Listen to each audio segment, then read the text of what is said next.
kugu soo dhaweynay ragga aad xumaansateen inay ku arkaan inaad meel aad ka timid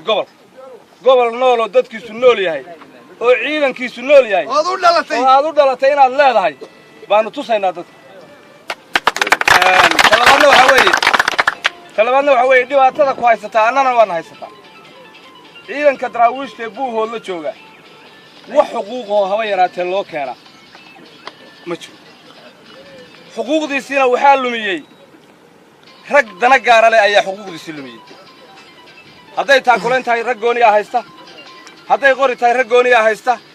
ciidankiina waxaa la yidhi halkaas waa fadhiid oo halkaasu fadhiyaa ciidankii ku soo dagaalamay deegaankan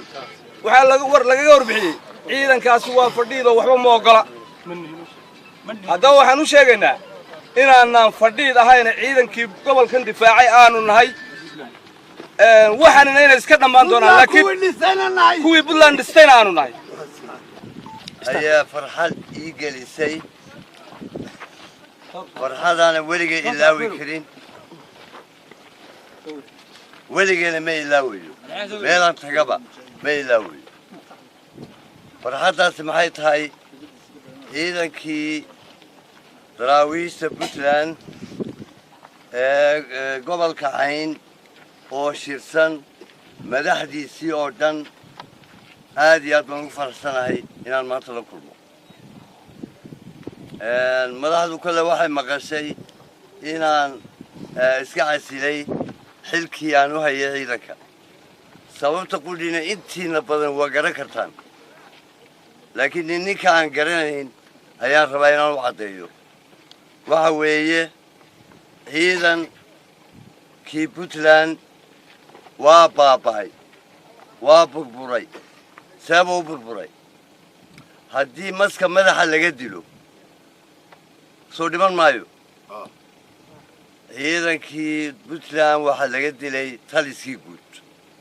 taliskii baa laga xiray meeshii taliyaashu joogeen ee hoggaamadu joogeen ee waaxuhu joogeen ee laamuhu joogeen ayaa waxaa laga dhigay dabka la saaray nimankaasaa ku talagalay laakiin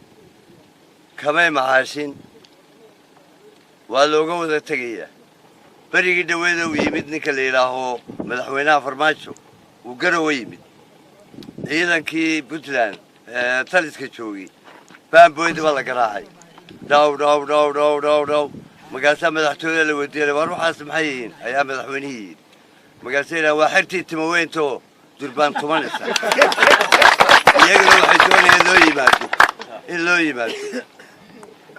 taasna halkaasaa lagaga baajiyey arrintaana halkaasaa lagaga baajiyey anigu ka tegiddaydii waxaan soo maray taliya hurin abbaandulo urur taliya urur abbaandulo guuto taliya guuto abbaandulo gaas taliya gaas intaa weligay ma dhicin xeradii aan xukumay albaabka laga xidho waa kow